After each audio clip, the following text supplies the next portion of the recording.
Kumusta na po kayo mga kaibigan? Umaasa po kami na lagi po ay nasa mabuti kayong kalagayan, maging ang inyong buong sambahayan. Ito po ang inyong lingkod, ang kapatid na Michael Sandoval, at maraming salamat po sa inyong pamalagi ang pagsubaybay sa palatuntunan ito ng Iglesia ni Cristo. Ngayon po ay makakasama natin ang kapatid na June Francisco. Kapatid na June? Maraming salamat po, kapatid na Michael, at sa lahat po ng mga sumusubaybay sa programang ito, sana po ay nasa magandang kalagayan kayong lahat at samahan po ninyo kami sa gagawin nating pagtalakay. Mga kaibigan, ngayon pong ang Iglesia ni Cristo ay napakalawak na. Sa kabatiran po ng lahat ay sa kasalukuyan ay nakatatag na po ang Iglesia ni Cristo sa 166 na mga bansa at teritoryo. At kinabibilangan po sa ngayon ng 152 lahi at nasyonalidad na nasisinop sa ilalim po ng pamamahala ng aming tagapamahalang pangkalahatan, ang kapatid na Eduardo V. Manalo. At para sa kabatiran ng lahat, kapatid na June, ang isa po sa uniqueness o ikinatatangi ng iglesyang ito, mga kaibigan, ay mayroon po itong centralized administration o sentralisadong pamamahala sa pangunguna po ng aming executive minister o ng aming tagapamahalang pangkalahatan, ang kapatid na Eduardo Manalo. Ang lahat po ng isinasagawa ng mga gawain sa Iglesia ni Cristo, iba't ibang mga aktibidad, ay laging nakaugnay. Take note po, laging nakaugnay sa pamamahala ng Iglesia. At gaya ng alam mo, kapatid na June, hindi tayo nagkakanya-kanya na kung anong maisip, mga kaibigan. Ano po dahilan? Sapagkat malinaw po sa amin, sa mga kaanib sa Iglesia ni Cristo, kung gaano kaimportante o gaano kahalaga na ang tao po ay manatiling nakaugnay sa pamamahala ng Iglesia. Kaya bilang pagsisimula ng pagbasa natin sa mga talata ng Biblia, kapatid na June, at marahil ay ito ang itinatanong nila sa atin, bakit ba napakahalaga o napaka-importante na magkaroon ng kaugnayan o pakikisama ang tao sa pamamahala ng tunay na iglesia? Mga kaibigan, babasahin ko po sa inyo ang sulat ni Apostol Juan. Sa unang Juan 1:3, ganito po ang kanyang pagtuturo. Yaong aming nakita at narinig ay siya rin naming ibinabalita sa inyo, upang kayo naman ay magkaroon ng pakikisama sa amin. Oo, at tayo ay may pakikisama sa Ama at sa kanyang anak na si Hesukristo. Kapatid na Michael, ang nagsasalita dito po sa binasa natin ay si Apostol Juan na bahagi ng pamamahala sa unang Iglesia ni Cristo at suguri ng ating Panginoong Diyos. Sana po ay napansin ninyo, mga kaibigan, ang kausap niya ay ang mga kaanib sa unang Iglesia ni Cristo noong unang siglo. At batay sa talatang binasa natin, kapatid na June, ano ang kalooban ng Diyos na itinuro, pansinin po nyo, itinuro ni Apostol Juan bilang bahagi o kasama siya sa pamamahala ng unang iglesia? Ayon po kay Apostol Juan, ang sabi niya sa kanyang pahayag, kayo naman ay magkaroon ng pakikisama sa amin. Oo, at tayo ay may pakikisama sa Ama at sa kanyang anak na si Hesukristo. Kailangan muna na magkaroon ng pakikisama o kailangan po na maugnay sa kanila, sa pamamahala, ang tao upang magkaroon ng pakikisama sa Ama at sa ating Panginoong Hesukristo. Kaya naalala ko lang kapatid na John, yun bang aral na itinataguyod ng Iglesia ni Cristo na kailangan munang ang tao maugnay sa sugo o sa pamamahala para magkaroon ng kaugnayan sa Diyos? Yun ba inimbentong aral natin? Hindi po natin inimbento yung kapatid na Michael, at napansin naman ng ating mga taga-subaybay, nakasulat po sa Biblia. Aral po ng ating Panginoong Diyos na kailangan po na ang tao ay kailangang may pakikisama o maugnay sa pamamahala ng iglesia. Kung itanong nila sa atin ganito, bakit napakahalaga na ang tao ay maugnay sa pamamahala o sa sugo para magkaroon siya ng kaugnayan sa Panginoon Diyos? Ano bang mahalagang ipinagkatiwala o ipinagkaloob sa sugo ng Diyos o sa pamamahala ng tunay na relihiyon? Babasahin ko po sa inyong nakasulat dito po sa 2 Korinto sa 5, 18 hanggang 20. Datapwat ang lahat ng mga bagay ay pawang sa Diyos, na pinakipagkasundo tayo sa Kanya rin sa pamamagitan ni Kristo, at ibinigay sa amin ang ministeryo sa pagkakasundo, sa makatwid bagay na ang Diyos kay Kristo ay pinakipagkasundo ang sanlibutan sa Kanya rin, na hindi ibinibilang sa kanila ang kanilang mga kasalanan, at ipinagkatiwala sa amin ang salita ng pagkakasundo. Kami nga'y mga sugo sa pangalan ni Kristo, nawaring namamanhik ang Diyos sa pamamagitan namin, kayo'y pinamamanhikan namin sa pangalan ni Kristo, na kayo'y makipagkasundo sa Diyos.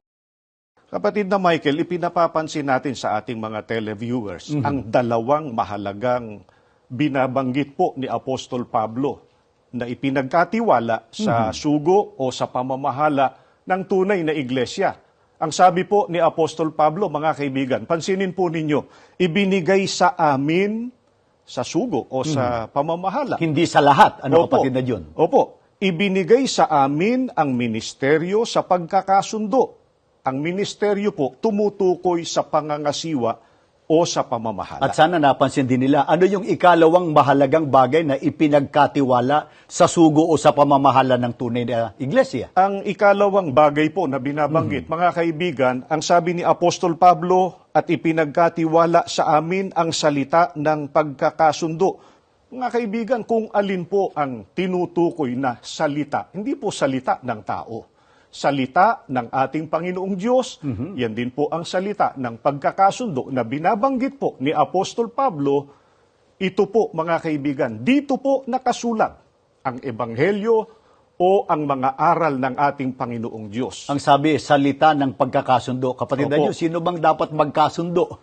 Ang dapat po na ipakipagkasundo, kapatid na Michael, ay ang tao sa ating Panginoong Diyos. Kaya mga kaibigan, sana napansin din po ninyo, sino ang may karapatan na mangasiwa at magturo sa mga tao ng mga salita ng Panginoon Diyos para ang tao, kapatid na John, Opo. maging kasundo ng Panginoon Diyos? Hindi po kahit na sinong tao, kapatid na Michael. Binasa na po natin sa Biblia ang sugo ng Panginoong Diyos o ang pamamahala sa tunay na iglesia. Siguro nag-iisip yung mga kanina pa'y sumusubaybay sa atin, Opo. lalo yung mga bagong sumusubaybay. Bakit kailangan, kapatid na John, na ang tao ay ipakipagkasundo sa Panginoon Diyos? Ano bang nangyari sa dati-rati ay magandang relasyon ng tao sa ating Panginoon Diyos? Yung magandang relasyon ng tao sa Panginoong Diyos, nasira po yun, kapatid Nasira. na Michael. Bakit Opo. natin nasabing nasira? Bate sa Biblia, ano bang Opo. nangyari sa relasyon ng tao sa Panginoon Diyos kaya nasira? Opo, si Apostol Pablo po mismo ang nagturo, kapatid na Michael, at mga kaibigan. At babasahin ko po sa inyo sa Kolosas 1:21, subaybayan po ninyo, mga kaibigan. At kayo, ng nakaraang panahon, ay nangahihiwalay at mga kaaway sa inyong pag-iisip, sa inyong mga gawang masasama. Yung gawang masasama, kapatid na Michael, yung kasalanan.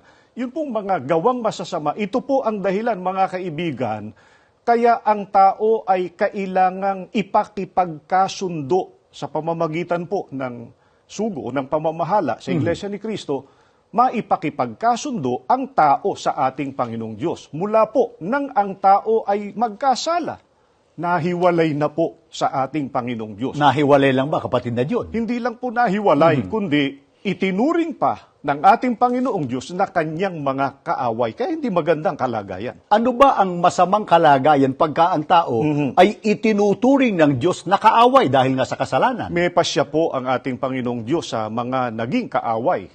Naging kaaway ng ating Panginoong Diyos. Babasahin ko po itong nakasulat dito po sa Ebreo sa 10:27, mga kaibigan, pakinggan po ninyong mabuti.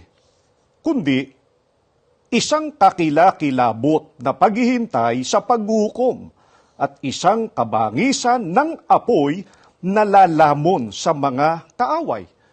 Dito po sa binasa natin, mga kaibigan, tiyak po na hindi maliligtas pagka ang tao po ay namalaging kaaway ng ating Panginoong Diyos. Sapagat sa talata, anong pasya sa kaaway ng Panginoon Diyos? Ang pasya po ng ating Panginoong Diyos, napansin po ninyo mga kaibigan, isang kabangisan ng apoy ang lalamon sa mga kaaway. Kaya kung itinatanong nila sa atin, anong kailangan ngayon para ang tao maalis sa pagiging kaaway ng Diyos at huwag makasama sa parurusahan sa apoy? Kailangan po na ang tao ay maipakipagkasundo sa ating Panginoong Diyos. Kung paano po maipakikipagkasundo ang tao sa ating Panginoong Diyos, ayon po sa mga apostol, binasa po namin kanina, kailangan po ang sugo o ang pamamahala sa tunay na iglesia sapagkat sila po, kapatid na Michael, ang katiwala sa salita at ministeryo ng pagkakasundo. Kaya meron tayong mensahe sa lahat ng mga sumusubaybay sa atin at Opo. dadalangan natin ng pagsasalita. Mga kaibigan at mga magulang, napakalaki po, inuulit po namin, napakalaki po ng kapakanan, kahalagahan at kaugnayan ng pamamahala sa loob ng tunay na iglesia sa ikaliligtas ng tao para ang tao ay muling maging kasundo ng Panginoon Diyos at huwag makasama sa parurusahan pagdating po ng araw ng paghuhukom. Marahil po ay ito ang iniisip ninyo ngayon. Hindi kaya magagawa ng sino man sa atin, sa ganang sarili lang natin na makipagkasundo sa Panginoon Diyos? Hindi po magagawa ng tao sa ganang kanyang sarili ang pakikipagkasundo sa ating Panginoong Diyos. Mga kaibigan, meron pong pahayag mismo ang Panginoong Diyos. Babasahin ko po sa inyo ang nakasulat po dito sa Kawikaan sa 1:28.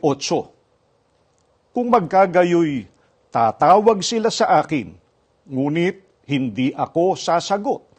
Hahanapin nila akong masikap, ngunit hindi nila ako masusumpungan. Maliwanag po ang pahayag ng ating Panginoong Diyos. Ang sabi niya, hindi ako sasagot, hindi nila ako masusumpungan. Sa ganito pong kalagayan, mga kaibigan, na ang tao po ay hiwalay, kaaway ng ating Panginoong Diyos, ano po ang kanilang kailangan? Kailangan po na maugnay muna sa sugo o sa pamamahala sapagkat sila po ang katiwala ng mga salita ng Panginoong Diyos para sa pakikipagkasundo sa Kanya. Sa gayon po, magkakaroon na ng kabuluhan ang paglilingkod, ang pagsamba, at ang pagtawag ng tao sa ating Panginoon Diyos. Yan ba ay sinasabi lang natin, kapatid na Jun, o yan mismo ang nakatala sa Biblia? Iyan po mismo nakatala sa Biblia. Kaya paano napatunayan po, mga kaibigan, sa pangyayari?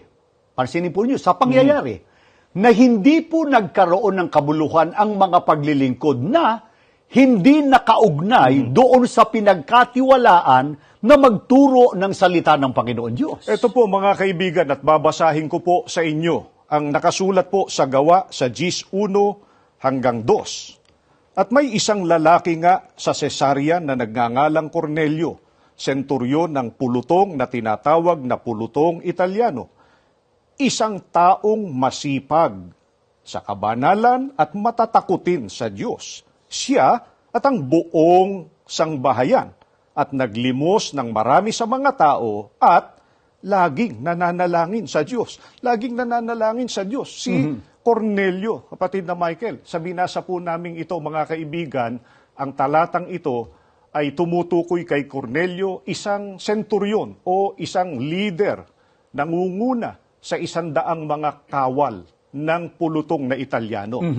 Ang katangian po ni Cornelio at ng kanyang sambahayan, kasama ng kanyang sambahayan, kapatid na Michael, ayon po sa ating binasa, masipag sa kabanalan, matatakutin sa Diyos, relihiyoso, naglimos ng marami sa mga tao at laging nananalangin. Napaka-relihiyoso. Opo. Kaya mga kaibigan, bukod sa pagiging relihiyoso ni Cornelio, isa pa po siyang taong pilantropo o matulungin sa kanyang kapwa. Subalit kapatid na yun, naging sapat ba yun? Kumpleto ba yung mga ginawa niyang yun? Para siya ay papaging dapati ng Panginoon Diyos at maging kasunduna ng Panginoon Diyos? Itutuloy ko lamang ang pagbasa, kapatid na Michael at mga kaibigan, sa mga talatang 3 hanggang 5, ganito po ang ating mababasa. Nakita niyang maliwanag sa isang pangitain nang may oras na ikasyam ng araw, na pumapasok na patungo sa kanya ang isang anghel ng Diyos at nagsasabi sa kanya, Cornelio. At siya, sa pagtitig niya sa kanya at sa pagkatakot niya, ay nagsabi, ano ito, Panginoon? At sinabi niya sa kanya, ang mga panalangin mo at ang iyong mga paglilimos ay nangapailan lang na isang alaala sa harapan ng Diyos. At gayoy magsugo ka ng mga tao sa Jope at ipagsama mo yaong Simon na may pamagat na Pedro. Ayon po dito sa binasa natin, yung isang anghel ng Diyos na napakita kay Cornelio sa pamamagitan po ng pangitain o vision. Ang mga panalangin mo anya at ang iyong mga paglilimos ay nangapailan lang na isang alaala sa harapan ng Diyos. Hindi po naging sapat, mga kaibigan, ang mga mabubuting gawa ni Cornelio para siya maging karapat-dapat sa ating Panginoong Diyos. Alaala po sa Panginoong Diyos ang lahat ng iyon. Kaya para maging karapat-dapat si Cornelio sa lahat ng kanyang ginawa, maging kasundo siya ng Panginoon Diyos, kapatid na Jun, batay sa talata, mga Opo. kaibigan, ano ang ipinag-utos ng Diyos na dapat gawin ni Cornelio at ng kanyang buong sambahayan? Sa pamamagitan po ng anghel na sinugo ng Panginoong Diyos, kay Cornelio ay iniutos na ipatawag niya si Apostol Pedro. Baka itinatanong nila sa atin, anong kaugnayan ni Apostol Pedro? Bakit kinailangan pa na ipasundo ni Cornelio si Apostol Pedro at umugnay si Cornelio at ang pamilya niya kay Apostol Pedro? Sasagutin na po natin, kapatid na Michael, sa pamamagitan po ng mga talata pa rin sa Biblia. Itutuloy ko po sa mga talatang 21 hanggang 22. At pinanaog ni Pedro ang mga tao at sinabi, narito, ako ang hinahanap ninyo. Ano baga ang dahil ng inyong ipinarito? At sinabi nila, ang senturyong si Cornelio, na taong matuwid at matatakutin sa Diyos, at may mabuting patotoo ng buong bansa ng mga Hudyo, ay pinagpaunawaan ng Diyos sa pamamagitan ng isang banal na anghel na ikaw ay paparoonin sa kanyang bahay at upang makarinig sa iyo ng mga salita. Napansin po ba ninyo?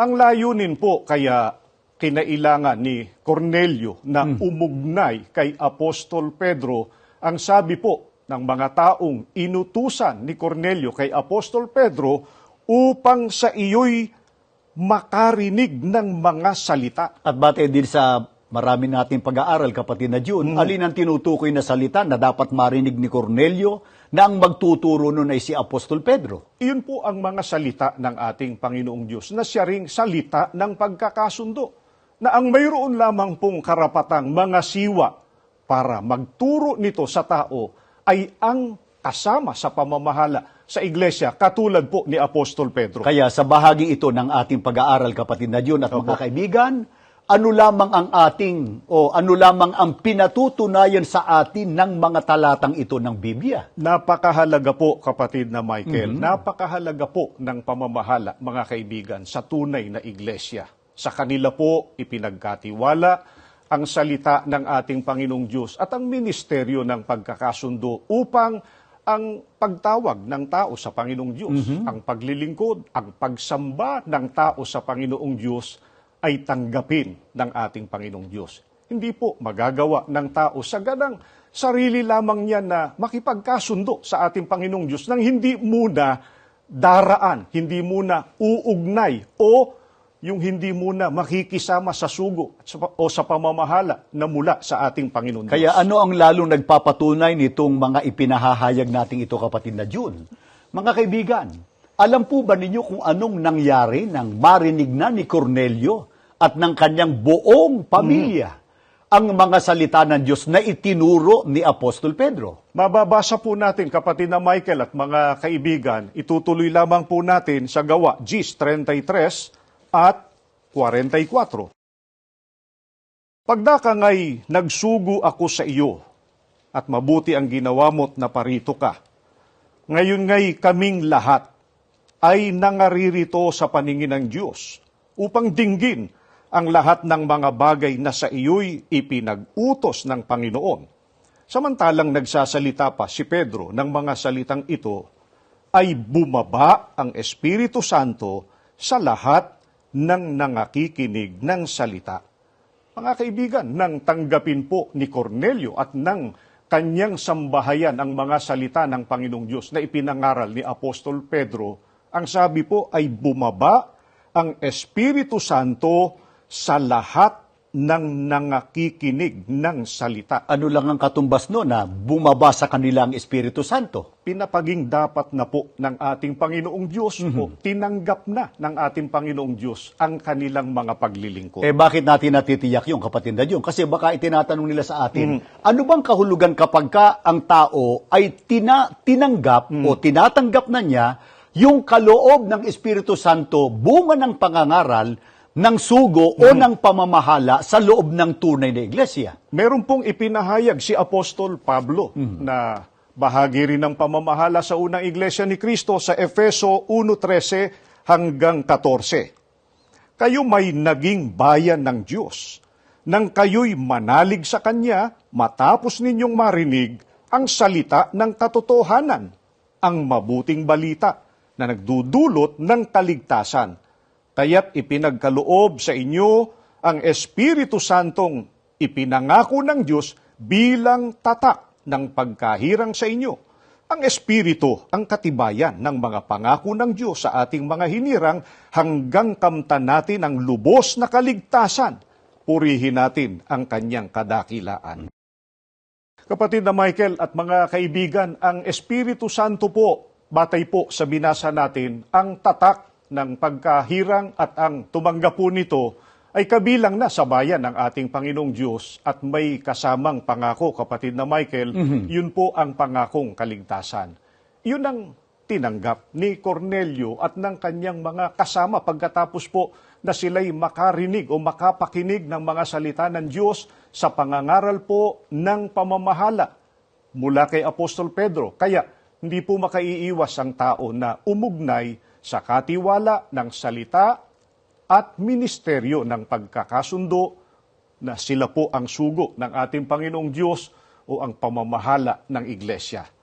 Mga kaibigan, napakalaki po ng kaugnayan ng mga tao sa pamamahala ng tunay na iglesia, sa tunay na iglesia ni Kristo sa ikapagtatamo natin ng kaligtasan. Kaya bilang pagwawakas ang mensahe natin, kapatid na Diyos, sa lahat ng inabot ng palatuntunan ito, mga kaibigan, kami po na mga kaanib sa Iglesia ni Kristo ay napakataas ng pagpapahalaga sa pamamahala na inilagay ng Panginoon Diyos sa loob ng tunay na iglesia, sapagkat malinaw po sa amin ang mga katotohanang itinuturo ng Biblia o ng mga banal na kasulatan. Ang binigyan ng Panginoon Diyos ng karapatan na magasiwa at magturo upang ang tao ay ipakipagkasundo sa Panginoon Diyos ay ang sugo o ang pamamahala sa loob ng tunay na iglesia. Kaya ang panawagan po namin sa lahat ng sumusubaybay sa palatuntunang ito, mga kaibigan, hanapin po ninyo, suriin po ninyo ang relihiyon na may pamamahala na inilagay ng Panginoon Diyos. At sana po, isama ninyo ang iglesyang ito sa inyong sinusuri upang magkasama-sama po tayong lahat sa loob ng tunay na relihiyon at maging karapat-dapat sa Diyos at tayo po magawa natin ang tunay na pakikipagkasundo sa Panginoon Diyos at makasama tayo higit sa lahat sa kaligtasan na ipinangako ng Diyos sa pamamagitan po ng ating Panginoong Kristo.